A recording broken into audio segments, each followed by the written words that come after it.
Good evening friends. ETA business school में आपका स्वागत करता हूं फ्रेंड्स। ये स्किल्स बेस्ड लर्निंग प्रोग्राम है। अभी स्क्रीन पे आप देख रहे होंगे फ्री का portfolio ICCI direct last year profit 2024-25 invest करना स्टार्ट कर दिया है। ठीक है, जैसे कि हमने पिछली वीडियोस में आपको बताया था कि जो लास्ट ईयर हमने जो भी प्रॉफिट एक्यूमुलेट किया था उसको हम एक थर्ड डीमेट अकाउंट के अंदर उसके अंदर एक्यूमुलेट उसको करेंगे। किस तरीके से करेंगे, इन्वेस्ट करेंगे किस तरीके से करेंगे, बताते हैं। देखिए फ्रेंड्स, सबसे पहले ये शीट आप देखेंगे, यहाँ पर हमने स्टॉक्स को आइडेंटिफाई किया था कि कौन कौन से ऐसे स्टॉक्स हैं जिनके अंदर हम इन्वेस्टमेंट कर सकते हैं। ठीक है, ये सारे मैंने आपको दिखाए थे। उसके बाद मैंने आपको ये भी कहा था कि जो हमारा प्रॉफिट होगा उसको हम स्टॉक्स में, म्यूचुअल फंड्स में, पेनी स्टॉक्स में, क्रिप्टो में और फिजिकल गोल्ड, इन पांचों इन्वेस्टमेंट में हम, पांचों मॉडल पे हम इन्वेस्टमेंट करेंगे। कैसे करेंगे ये हमने आपको बोला था कि किस तरीके से करेंगे, वो सब हम आपको बताएंगे। तो हमने उसको स्टार्ट कर दिया है।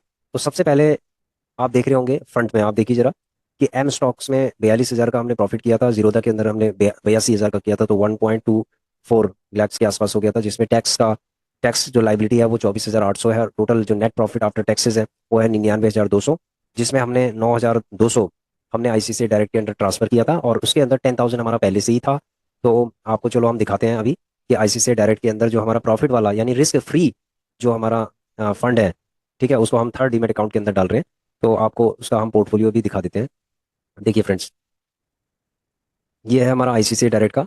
ठीक है, तो आप ये देख रहे होंगे सामने स्क्रीन में कि तो हमारा, हमने क्या किया था कि एक पोर्टफोलियो हमारा पहले से था, ये छोटा सा पोर्टफोलियो पहले से था। तो हमने, आप देख रहे होंगे, ठीक है, ये पोर्टफोलियो, और उसके बाद हमने, ये आप देख रहे होंगे कि पोर्टफोलियो आपके सामने दिखाई दे रहा है। इसके बाद हमने वॉच लिस्ट के अंदर हमने जो, ये हमारी शीट है, ठीक है, इससे आप देख रहे होंगे हमने टोटल 53 स्टॉक्स हमने यहाँ पर मेंशन किए हुए हैं। तो इसको हमने अपनी वॉच लिस्ट के अंदर लगा दिया है। ठीक है, ये देख रहे होंगे, तो ये वॉच लिस्ट के अंदर हमारे लग गए आईटीसी, इन्फी, टीएससी। ये थोड़ा धीरे धीरे करके आ रहे हैं, एक्चुअली स्लो चल रहा है सिस्टम।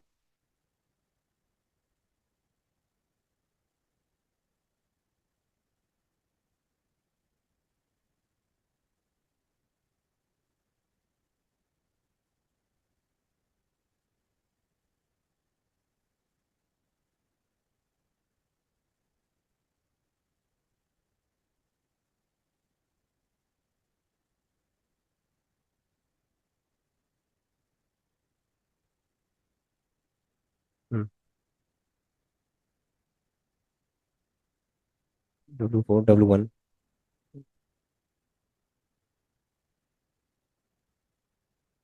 इसके यूआई यूएक्स में थोड़ी प्रॉब्लम आ रही है, नेट में कुछ प्रॉब्लम आ रही है, बहुत स्लो चल रहा है। तो आप ये देखेंगे कि पोर्टफोलियो के अंदर अभी आपने देखा होगा कि सिर्फ 3 स्टॉक्स इसके अंदर दिख रहे हैं। तो इसी तरीके से हम क्या कर सकते हैं, एनएससी के इसमें एसबीआई का हम लगाएंगे इसके अंदर। जैसे सपोज हमने लगाया हुआ था वैसे एसबीआई का, तो एक बार हम दोबारा लगाते हैं SBIN। ठीक है, ये हमने इसमें लगाया, तो ये ऑलरेडी लगा हुआ है। ठीक है, इसके अंदर ऑलरेडी एसबीआई का लगा हुआ है। ये शायद अभी थोड़ा टाइम लगाएगा इसको अपडेट करने में। ठीक है, वैसे हमने लगा दिए हैं लेकिन ये अपडेट करने में थोड़ा टाइम लगा रहा है। तो ये सारा हमने पोर्टफोलियो, टोटल जो पोर्टफोलियो है हमने वॉच लिस्ट के अंदर हमने स्टॉक्स का जो यहाँ पर हमने बनाया था, लिस्टिंग की थी हमने, वो सारा हमने इसके अंदर लगा दिया है। ठीक है, तो उसके बाद हम धीरे धीरे करके अब इसको बाई करते रहेंगे, कभी एक कभी दो, और उसको हम यहाँ पर भी मेंशन करेंगे। ठीक है, कि हमने फर्स्ट इन्वेस्टमेंट कितनी की है। तो ये सारा का सारा जो कुछ भी होगा वो आईसीसीआई डायरेक्ट के अंदर करेंगे। तो यहाँ पर आपने देखा होगा कि जो एलोकेशंस है यानी फंड की एलोकेशंस है 9200। ठीक है, 9200 हमने एलोकेट इसको कर दिया, 9200 एलोकेशंस कर दिया। तो यहाँ पर हम ये लिख लेते हैं 9200। जो फर्स्ट एलोकेशन है वो हमारा 9200 हो चुका है। तो जैसे जैसे हम एलोकेट इसके अंदर करते जाएंगे वैसे हम एक रो यहाँ पर करेंगे। जैसे हमने 9200 कर दिया, तो अगली बार हम कितना करेंगे, कुछ भी कर सकते हैं, 10,000 के आसपास भी कर सकते हैं। तो ऐसे करके ये एलोकेशंस हम इसके अंदर जैसे जैसे हम उसके अंदर ऐड करते जाएंगे उसको हम यहाँ पर लिखते जाएंगे। ठीक है, तो हमारा लेकिन टोटल जो बजट है वो हमारा 99,200 है। तो 99,200 से ज़्यादा हम इसके अंदर नहीं करेंगे। ठीक है, अभी 99,200 ही करेंगे। उसके बाद जब अगला प्रॉफिट होगा तो उसमें फिर हम आपको बताएंगे कि भाई इतना हमने इसके अंदर कर दिया है। ठीक है, तो 9,200 हमने इसके अंदर किया है, और उसमें 10,000 पहले से ही था, तो उसको भी हम आपको दिखा देते हैं। अगर आप पोर्टफोलियो में चलते हैं होल्डिंग के अंदर, डीमैट होल्डिंग के अंदर चलते हैं, तो अब यहाँ पर आप देखेंगे कि टोटल 10,446। तो इसका मतलब आप ये लगा लीजिए कि स्टॉक्स के अंदर हमने क्या किया, 10,000 पहले से ही था लगभग, ठीक है। तो ये टोटल कितना हो गया अब हमारा इसके अंदर, 19,200 हो गया। कितना हो गया फ्रेंड्स, 19,200 हो गया। तो इसको हम यहाँ लिख लेते हैं, यहाँ लिख लेते हैं हम कि 10,000 पहले हो गया, फिर 9200 और करेंगे इसके अंदर, फिर जैसे जैसे बढ़ता जाएगा तो इसको हम टोटल यहाँ पर इस रो में ऐड करते जाएंगे, और जिसका टोटल यहाँ पर 99,200 ही रहेगा, ठीक है, उससे ज़्यादा नहीं करेंगे। तो अभी जो प्रेजेंट होल्डिंग है वो आपको दिखाई दे रही होगी, और इसके अंदर फिर हम 9200 भी इसके अंदर हम ऐड करेंगे, और वो भी हम आपको बताएंगे, ठीक है, कि किस तरीके से हमने इसको किया है। तो ये जो होगा, ये पोर्टफोलियो होगा, ये बहुत ही लॉन्ग टर्म के लिए पोर्टफोलियो होगा, ये टोटल पोर्टफोलियो लॉन्ग टर्म के लिए रहेगा, ठीक है फ्रेंड्स। ठीक है, इसको हम कभी कभी खोलेंगे और इसमें देखेंगे कि हमारा क्या अपडेट है, इसको कभी कभी हम इसको दिखाते रहेंगे, ठीक है। इसको बार बार हमें डेली इसको खोलने की कोई ज़्यादा जरूरत नहीं है, ठीक है। उसका अपडेट हम यहाँ पर आपको देते रहेंगे, इस शीट के अंदर देते रहेंगे, जो जो कुछ होगा वो हम शीट के अंदर आपको बताते रहेंगे, ठीक है फ्रेंड्स। तो ये था हमारा जो भी लास्ट ईयर का जो प्रॉफिट था, वो हमने किस तरीके से थर्ड डीमेट अकाउंट को हमने एक्टिवेट कर दिया है, तो वो चीज़ हमने इस वीडियो के अंदर आपको बताई है, ठीक है।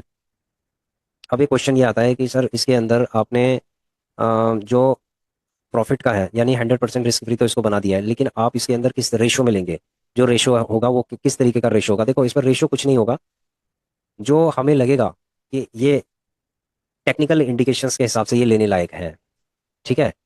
टेक्निकल इंडी क्योंकि फंडामेंटल तो सभी का अच्छा है, ठीक है, फंडामेंटल सभी का अच्छा है, इसमें कोई भी ऐसा नहीं है कि जिसका फंडामेंटल ठीक नहीं है, सबका ही फंडामेंटल अच्छा है, लॉन्ग टर्म का जो फंडामेंटल है वो सबका ठीक है। इसके अंदर सपोज मान लीजिए 243 विप्रो का है, 243 सपोज अभी चल रहा है, तो विप्रो में अगर हमें लगेगा कि आरएसआई इसका 40 से नीचे है, तो हम इसके अंदर 2 3 5 एकुमुलेट कर देंगे इसके अंदर, ठीक है, 5 एकुमुलेट कर देंगे, 10 एकुमुलेट कर देंगे, तो कुछ ना कुछ इसके अंदर एकुमुलेट करेंगे। जैसे टाटा स्टील है, तो टाटा स्टील का हम थोड़ा बहुत एकुमुलेट कर देंगे। तो ऐसे करके हम आरएसआई के हिसाब से देखेंगे कि 40 से नीचे किसका है, तो उसके हिसाब से ही हम इसके अंदर इन्वेस्टिंग करेंगे। अब हमें लगेगा कि आरएसआई 60 से ऊपर है, यानी कि ऑलरेडी ओवर बॉट जोन के अंदर चल रहा है, तो हम उसे बाय नहीं करेंगे, ठीक है। अगर ये ओवर सोल्ड जोन के अंदर चल रहा है तो हम देखेंगे कि ये लेने लायक है या नहीं, ठीक है। ठीक है, हम फंडामेंटल तो हमने चेक कर ही लिया है, अब हम टेक्निकल को देखेंगे कि टेक्निकली हम इसे लेना चाहिए या नहीं लेना चाहिए अभी, एट दिस मोमेंट, ठीक है। तो उस चीज़ को हमें देखना है इसके चार्ट से, तो वो भी हम आपको बताएंगे कि हमने अगर ये लिया है तो क्यों लिया है, ठीक है, वो सब चीज़ें हम आपको बताएंगे। तो ये था फ्रेंड्स, जो हमने आईसीआईसीआई डायरेक्ट में एक डीमेट अकाउंट है, थर्ड डीमेट अकाउंट है, उसके अंदर हम किस तरीके से एक पोर्टफोलियो तैयार करेंगे, उसमें फंड्स कहाँ से आएगा, कैसे आएगा, ठीक है, क्या क्या हम इसके अंदर ले सकते हैं, वो सारी चीज़ों को मैंने एक्सप्लेन किया है। और जो जो अपडेट इसके अंदर आता जाएगा वो भी हम आपको बताते जाएंगे। तो फिलहाल आज आज के लिए ये वीडियो हम समापन करते हैं, और नेक्स्ट वीडियो में मिलते हैं नेक्स्ट अपडेट के लिए, ठीक है। Thanks for watching our video, please share, subscribe and like our channel, thank you.